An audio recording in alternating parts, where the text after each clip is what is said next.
के खिलाफ विपक्ष को एकजुट करेंगे एनसीपी प्रमुख शरद पवार। दिल्ली में कांग्रेस सहित कई दलों से करेंगे बात। बंगाल में बीजेपी के खिलाफ बड़ा गठबंधन बनाने की तैयारी। ममता के साथ मंच भी साझा करेंगे शरद पवार। कर्नाटक हाईकोर्ट ने येदियुरप्पा सरकार के फैसले पर लगाई रोक। सरकार ने मंत्रियों सहित 61 जनप्रतिनिधियों के खिलाफ चल रहे मामलों को वापस लेने का किया था ऐलान। हाईकोर्ट के मुख्य न्यायाधीश अभय श्रीनिवास ओका की खंडपीठ ने सरकार के फैसले पर लगाई रोक। कांग्रेस नेता आनंद शर्मा ने फिर की पीएम मोदी की तारीफ। स्वास्थ्य मुसीबत के समय देश को एकजुट रखने के काम को सराहा। जीडीपी में भी जल्द सुधार की जताई उम्मीद। 4 राज्य और 1 केंद्र शासित प्रदेश में विधानसभा चुनाव की तैयारियों में जुटा चुनाव आयोग। तमिलनाडु पहुंची चुनाव आयोग की टीम, अधिकारियों के साथ की बैठक। 7 महीने बाद आज शेयर बाजार में रही सबसे बड़ी गिरावट। सेंसेक्स 1407 अंक गिरकर 45,554 पर हुआ बंद। निफ्टी 432 की गिरावट के साथ 13,328 तक पहुंचा। दिन गुजरते जा रहे हैं, रातें लंबी होती जा रही हैं, ठंड बढ़ती जा रही है, लेकिन न कदम लड़खड़ा रहे हैं, न हौसले डगमगा रहे हैं। वही जोश है, वही जुनून है, वही जज्बा है, जुबां पर वही नारा है। आंदोलनकारी आवाज उठा रहे हैं, होश में आओ मोदी सरकार, काला कानून वापस लो सरकार। अब नहीं चलेगी मनमानी, सरकार को पड़ेगी कीमत चुकानी। लगातार 26 दिनों से कृषक आंदोलन की तस्वीरें ऐसी ही हैं। जैसे जैसे आंदोलन आगे बढ़ता जा रहा है, वैसे वैसे केंद्र के खिलाफ हल्ला बोलने वाले अन्नदाताओं का जोश बढ़ता जा रहा है।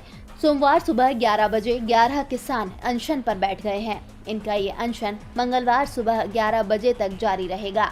किसान नेता सतनाम सिंह ने बताया कि मंगलवार सुबह दूसरे 11 किसान अनशन पर बैठ जाएंगे। ये भूख हड़ताल रोटेशनल होगी और अगले 3 दिन तक ये अनशन जारी रहेगा।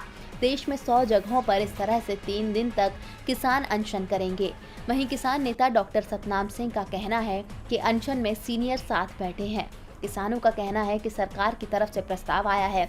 सरकार ने हमें जात पात पर बांटने की बहुत कोशिश की, अब उनका जोर नहीं चला तो कल प्रधानमंत्री रकाबगंज गुरुद्वारे पहुंचे। हम जब भी बातचीत के लिए जाते हैं तो हमेशा उम्मीद के साथ जाते हैं, लेकिन अगर इस बार भी सरकार नहीं मानी तो हमारा आंदोलन जारी रहेगा। इस अनशन के बीच ही कल किसान संगठनों की बैठक भी होगी। इस मीटिंग में सरकार के बातचीत के न्योते पर विचार किया जाएगा।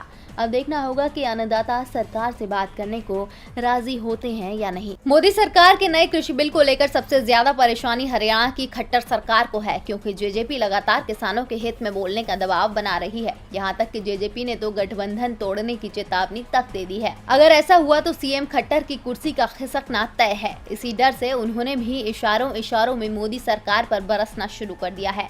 हरियाणा के मुख्यमंत्री मनोहर लाल खट्टर ने कहा कि अगर कोई न्यूनतम समर्थन मूल्य को खत्म करने की कोशिश करता है तो वो राजनीति छोड़ देंगे। दरअसल वो नारनौल में एक सार्वजनिक सभा को संबोधित कर रहे थे।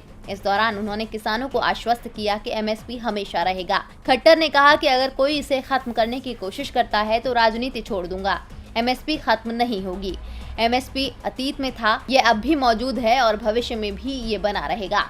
खट्टर का ये बयान केंद्रीय कृषि मंत्री नरेंद्र सिंह तोमर के साथ शनिवार को मुलाकात के बाद आया, जिसमें उन्होंने अन्नदाताओं के मुद्दे पर चर्चा की। इस मुद्दे का हल चर्चा के माध्यम से निकाला जाना चाहिए। खट्टर ने अपने इस बयान में कहीं भी मोदी सरकार का जिक्र नहीं किया, लेकिन उन्होंने एमएसपी की बात बोलकर साफ कर दिया कि वो भी किसानों का साथ देने को तैयार हैं। पश्चिम बंगाल में 6 महीने के अंदर ही विधानसभा चुनाव होने हैं।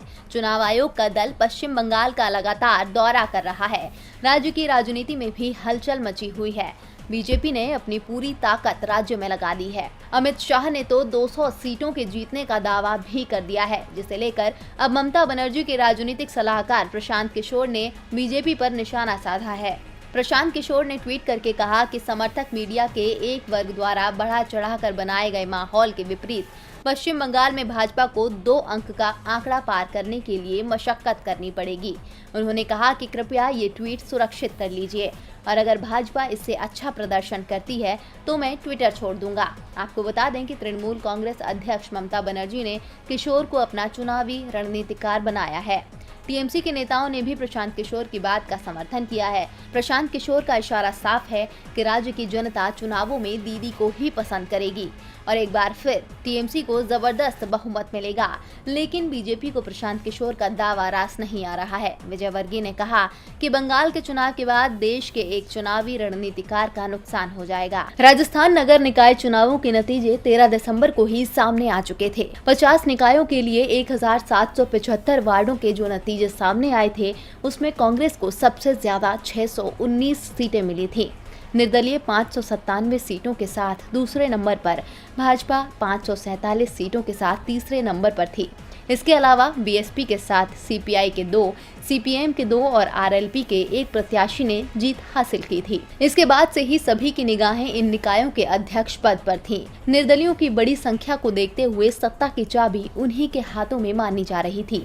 बीजेपी को उम्मीद थी कि निर्दलियों के सहारे वो अधिकांश निकायों पर कब्जा कर लेगी, लेकिन जब परिणाम सामने आए तो बाजी पूरी तरह से पलट चुकी थी। जिन 50 निकायों में चुनाव हुए थे उनमें से 36 में कांग्रेस का अध्यक्ष चुन लिया गया है। बीजेपी के हिस्से में सिर्फ 12 निकाय ही आए हैं। 2 निकायों पर कांग्रेस के समर्थन से निर्दलीय उम्मीदवारों ने अध्यक्ष पद का चुनाव जीत लिया है। 50 निकाय सीटों में 7 नगर परिषद और 43 नगर पालिका की सीटें हैं।